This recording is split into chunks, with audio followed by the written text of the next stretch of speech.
Ова беше трейлерот за документарниот филм Жртвите на семејното насилство, жртви на системот, кој што премиерно ќе биде прикажен утре вечер во Домот на културата во Струмица со почеток во 18 часот на Сдруженијето на граѓани Sky Plus од Струмица.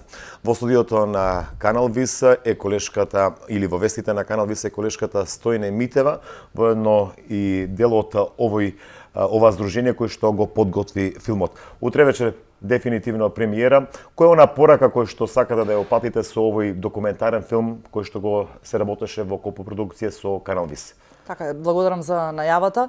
Овој документарен филм е можеби едниот многуте ретки во земјава каде што жртвите на семејно насилство излегуваат без лицата да им бидат заматени.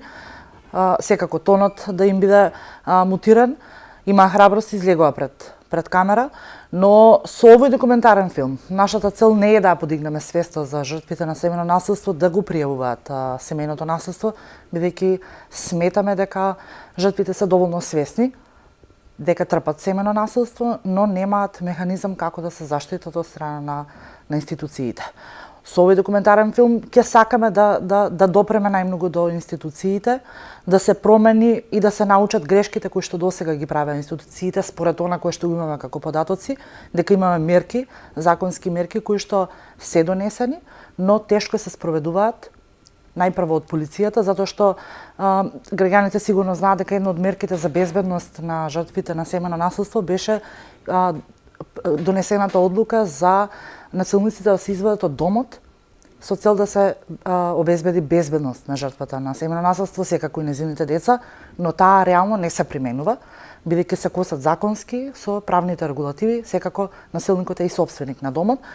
Најголемата цел ќе не биде секако да допреме до институциите и се надеваме дека по најавите 2019 година да почнат да се имплементираат нормативите кои што ги налага Истанбулската конвенција. Република Македонија оваа година впрочем и ја ратификуваше. Институционална поддршка и заштита пред се е пораката која што ќе се упати со овој документарен филм.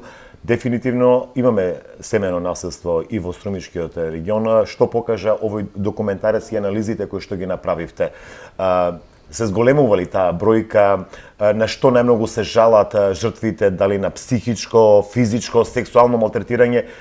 Што покажа она анализа? Предпоставам дека сте имале кога сте го изработувале овој филм. Така, семејното насилство постоело и ќе постои. Бројките се зголемуваат во однос на статистика кој зборуваме со годините наназад. Можеби се охрабруваат жртвите и стануваат свесни дека не треба да го трпат семејното насилство. Бројките се навистина зачудувачки кога зборуваме само за Струмица, бидејќи документарниот филм е работен само за Струмица, општина Струмица. Имаме бројка околу 300 жртви на семејно насилство само за 9 месеци. Најголеми жртви на семејно насилство сепак остануваат жените, но позади нив се и девојките. Не е мал бројот ниту на психичкото насилство, покрај физичкото насилство, но за жал мораме да констатираме дека од она како статистика што го имаме е дека семејно насилство трпат и нашите родители. Значи имаме незанемарувачки број на жртви кога станува збор за родители и деца. Митева, созрее ли времето во Струмица да се отвори шелтер, центар за згрижување на жртвите на семејно насилство?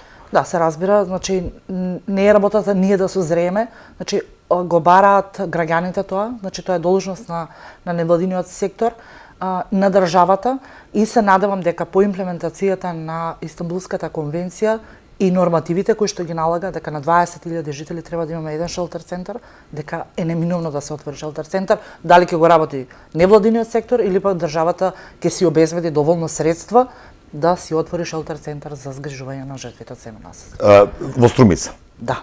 И само за крај, со оглед дека пораката е кон институциите, дали е конкретизирана одговорноста кај одделна институција или станува збор за сет на институции кои што се одговорни за оваа проблематика? Так. Го спомнавте полицијата, но предпоставам не е само полицијата, тука е и Министерството за труд и социјална политика, но да не ги иземаме и судските органи кои што ни стои лавиринт, кружат оние виновници или насилници.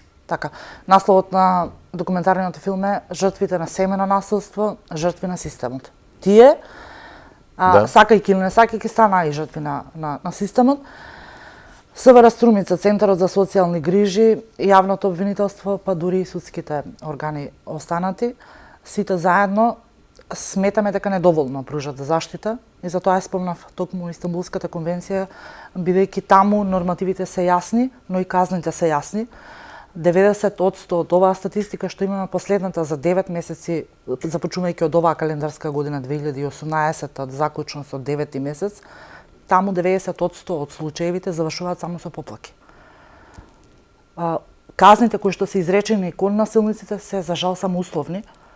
Значи, за разлика од Истанбулската конвенција, насилникот ќе се подзамисли дали да ја крене раката кон сопругата, девојката, партнерката, бидејќи ако ја крене и посегне да ја удри, тогаш казните се навистина големи.